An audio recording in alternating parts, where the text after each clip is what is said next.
सोचो, जिस इंसान ने पूरी जिंदगी को भगवान को माना, रोज पूजा की, रोज मंदिर गया, क्या वो पहुंचा? और जिसने पूरी जिंदगी का कहा भगवान है नहीं, क्या वो पहुंचा? दोनों एक ही जगह खड़े हैं, क्योंकि दोनों की आंखें बंद हैं, आस्तिक की भी, नास्तिक की भी। तो आंखें कौन सी है जो खुली हैं? एक ऐसा आदमी जिसके पास सब कुछ है, बड़ा घर, गाड़ी और भी कई सारी चीज़ें, बहुत पैसा और सुंदर सुंदर बच्चे, स्त्रियां, काफ़ी कुछ है उसके पास। फिर भी वो खुश नहीं है। फिर भी उसे कुछ लगता है जो अभी तक नहीं मिला। वह उसे खोज रहा है, बरसों से खोज रहा है, हर जगह हर किसी से पूछ रहा है, पर उसे जवाब नहीं मिला। तो ओशो कहते हैं कि यही प्यास है, और यह प्यास बहुत कम लोगों में होती है। पर जिन्हें ये जिंदगी बढ़िया लग रही है, जिन्हें लग रहा है सब सेट है, करियर है, फैमिली है, बच्चे हो गए, सुंदर पत्नी है, सब है, उन्हें यह प्यास कभी नहीं जागती।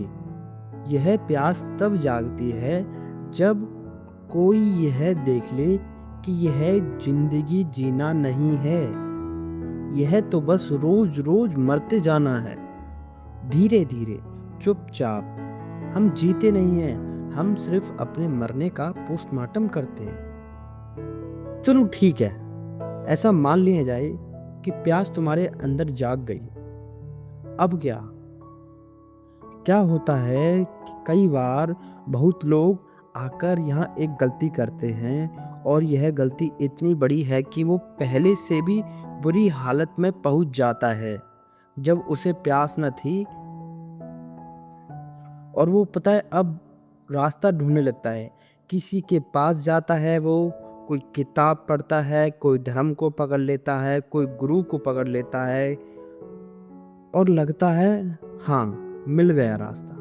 पर ओशो यहाँ रुकते हैं और कुछ ऐसा कहते हैं जिसको सुनकर तकलीफ हो सकती है। वो कहते हैं विश्वास रास्ता नहीं है। सोचो, जिस इंसान ने पूरी जिंदगी को भगवान को माना, रोज पूजा की, रोज मंदिर गया, क्या वो पहुंचा? और जिसने पूरी जिंदगी का कहा भगवान है नहीं, क्या वो पहुंचा?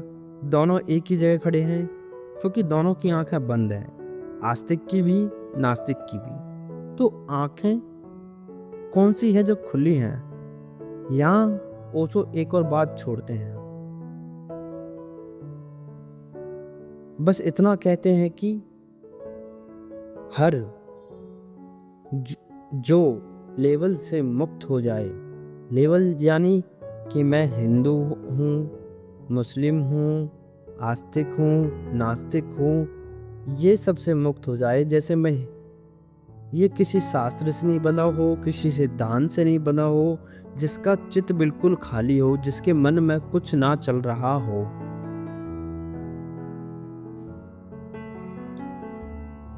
वही चल सकता है उस रास्ते पर। उसी की आंख खुली हम कह सकते हैं। किसकी? जिसे ना कोई हिंदू होने का हो, जिसे ना कोई मुसलमान होने का हो, जिसे ना कोई आस्तिक हो, जिसे ना कोई आस्तिक हो, उसे किसी चीज का होने का ना हो, ना उसे किसी शास्त्र का ज्ञान हो कि शास्त्र में ऐसा होता है, शास्त्र में ऐसा लिखा है, शास्त्र में ये नियम है। उसे किसी शास्त्र से नहीं बंधा, ना वो किसी सिद्धांत से नहीं बंधा कि ये इस सिद्धांत से होगा तो ये मिल जाएगा मुझे। अब हम सोच रहे हैं कि ठीक है, प्यास मिली, रास्ता मिली, अब बस अब तो पहुंच जाएंगे। रुको, ऐसा ओशो यहाँ पर एक और चीज कहते हैं कि यहाँ पर हमको पहुंचने के लिए एक और चीज चाहिए, जिसे वो द्वार कहते हैं। अगर द्वार बंद हो तो प्यास भी बेकार है, रास्ता भी बेकार है, सब धरा का धरा रह जाता है। यहाँ आकर सांस रुक जाती है, क्योंकि अब सवाल यह है कि द्वार है कहाँ और बंद क्यों है। सारी बात यहीं पर है कि द्वार है कहाँ और बंद क्यों है।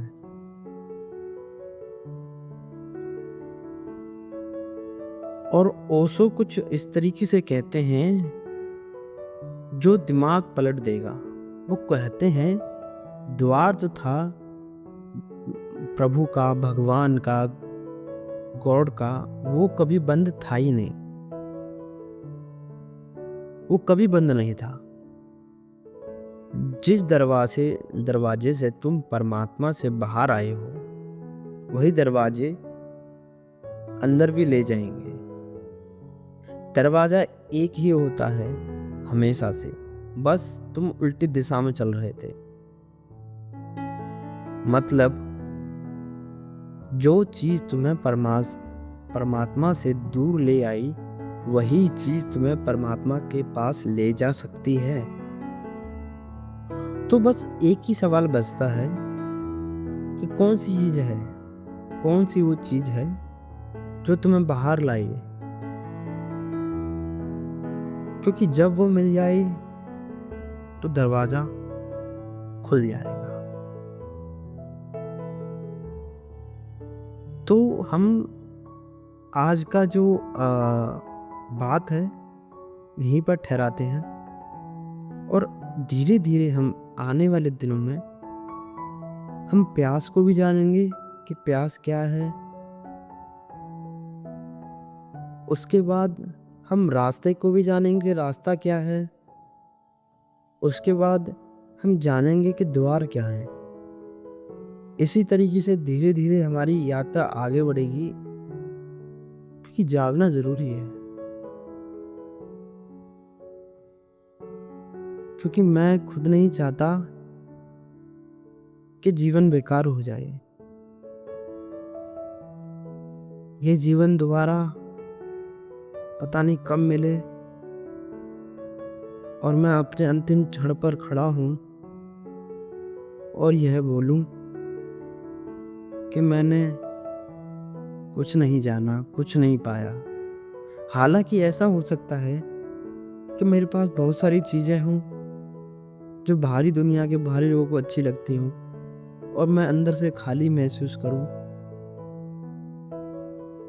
तो मेरा ये जीवन बेकार हो सकता है, और मैं बिल्कुल नहीं चाहता कि मेरा जीवन बेकार हो जाए। मैं तो ये चाहता हूँ, चाहे कुछ बाहर से हो ना हो, मैं अंदर से उसे जान सकूं, उसे पा सकूं और एक आनंद में रह सकूं। बस इसी आस में जीवन है। क्योंकि ऐसा कहा जाता है कि भगवान परमात्मा वो किसी भी क्रिया से, कर्म से, किसी भी कार्य से, किसी भी साधना से, किसी से वो कभी नहीं मिलता। वो तो अनायास अपने आप, उसकी मर्जी, उसकी मौज अपने आप घटित हो जाता है, अपने आप आ जाता है। वो क्षण नहीं देखता, वो काल, समय, गुण कुछ नहीं देखता, बस वो आ जाता है। तो इंतजार है इसी का, कब वो आए और जीवन को सार्थक बनाए। अन्यथा जीवन तो अभी 25-26 साल चले गए, अब और न जाए। तो हम अब आगे आने वाले समय, आने वाले दिनों में बात करेंगे प्यास की, कि कैसे इस प्यास को बढ़ाया जाए। फिर हम बात करेंगे रास्ते की, कि हमें रास्ता क्या मिला है।